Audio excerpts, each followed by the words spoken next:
Hey YouTube! So Stephen King takes us back yet again to hit the world of his Dark Tower in the Dark Tower 3, The Wastelands. So how is it? Because typically trilogies and movies and sometimes even books don't live up to the hype.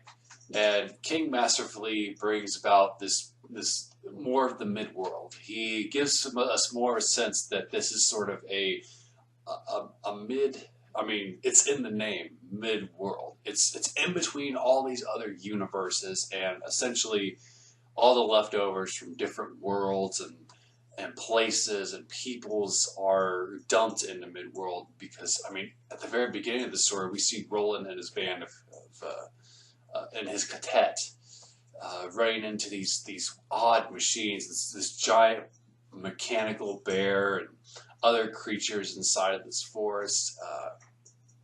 These old ancient protectors of the old ones.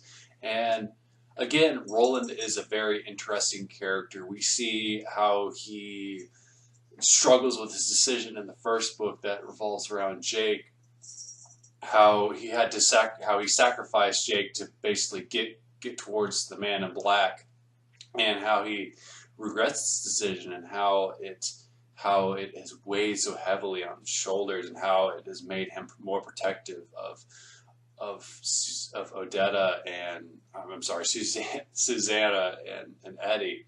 And we get to know these other two characters too, which were introduced in Dark Tower 2.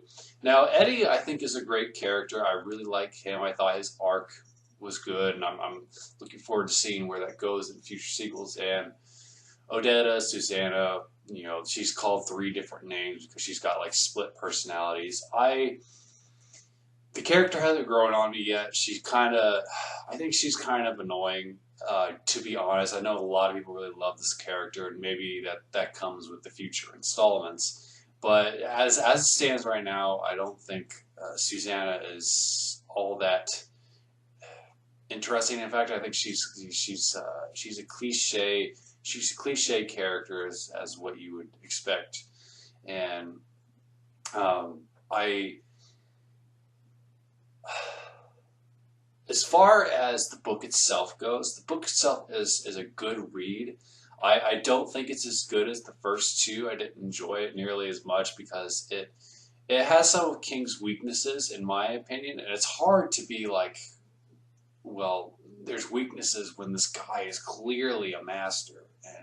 But I think it's healthy to be like, well, there are things I don't like about certain ways that he writes. I think he can get very long-winded, and he makes weird decisions sometimes. And I think that this book comes from a part of his life where he was doing certain things, making weird decisions with his writing, and I think it reflects very much in this book and other books that came out around the same time as this one.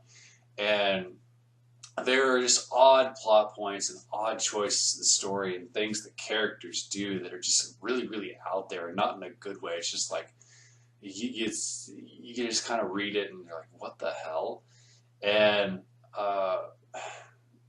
true, and overall the story is solid, and it furthers Roland's quest to get to the Dark Tower. And there's a minor plot point that's within that's about this evil train, and you're kind of wondering what this is all about. And it's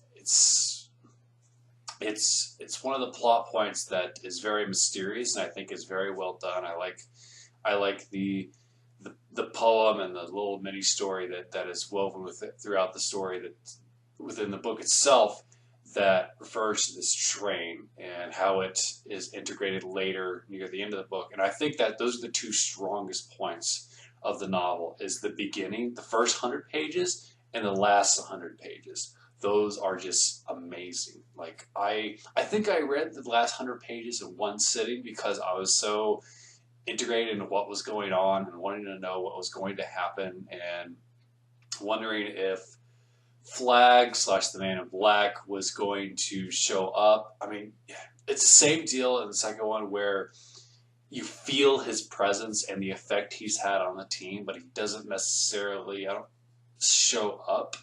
And that's what makes it great. That makes him such a great villain. Is he doesn't even have to be there, and you can sense how terrible he is, or how much damage he's done to the characters just by the way they talk about him, or the way they tiptoe around certain things because he could be, these creatures could be traps left by him.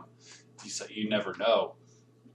And again, the Dark Tower is a display of how Stephen King can write in different genres. He's known for horror, and there's some cool monsters and scary moments in the Dark Tower series, and in this book certainly.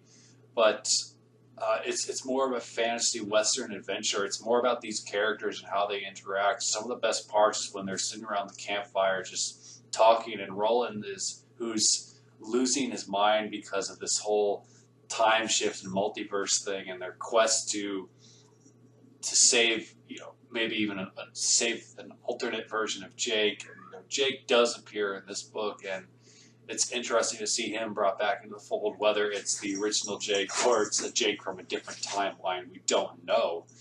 And that's what makes the Dark Tower so mind-blowing, is that it touches different multiverses and different timelines, and it's bringing all these really cool ideas that I'm excited to see him expand upon within future installments. And I'll be starting I've already started Wizard and Glass. I'm not like super far into it, but I finished this Wastelands a good while ago, and I just haven't had the time to really talk about it in detail. I'm still enjoying the Dark Tower series very much. I'm looking forward to finishing all of them. Obviously, if you're a Stephen King fan, you're probably going to enjoy it. Maybe if you're only used to his horror stuff, I don't know if you'll enjoy the Dark Tower series. Definitely read the first two for reading number 3. This isn't one of those series where you can read them out of order and it won't matter. It's like you're going to be lost if you try to read Dark Tower 3 without reading the first 2. This is definitely a series. It's not like in the genre I write in, urban fantasy, where typically, although there's an overall arc in urban fantasy series, you could, for the most part, read some urban fantasy series as standalones, because within the first 50 pages or so, they'll catch you up on what's happened already. But with the Dark Tower, just like it drops you right back into the story where it left off in the other one, and it doesn't really think, okay, whoever's reading this might be new, maybe we should catch them up. So, the Dark Tower, have you read it? Without saying any spoilers, because again, I haven't read 4 through 7, which one is your favorite? Comment below, let me know. Have you read The Dark Tower 3? What did you think of it? Did you think it was as good as the first 2? Are you like me, where you think it's not quite as good but still enjoyable? Comment below, let me know. You can check out my books on Amazon and on my webpage. All the links are listed below.